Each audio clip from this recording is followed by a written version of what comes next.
жасында 20 литр су көтерейін деп тұр. Айханым Батыр Ханшайым.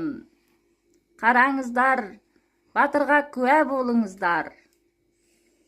Мінеки Айханым Ханшайым қазір мына 20 литр суды екі қолмен төбесіне бірақ көтерейін деп тұр. Ал. О, Алла жар болсын. Ой, молодец. Көтере қой ал.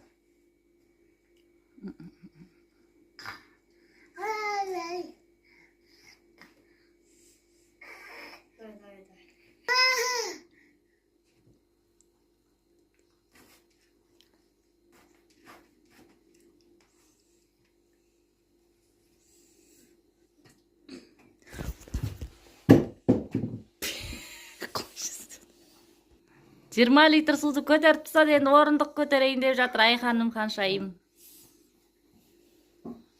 20 литр суды қайта көтерем дейді.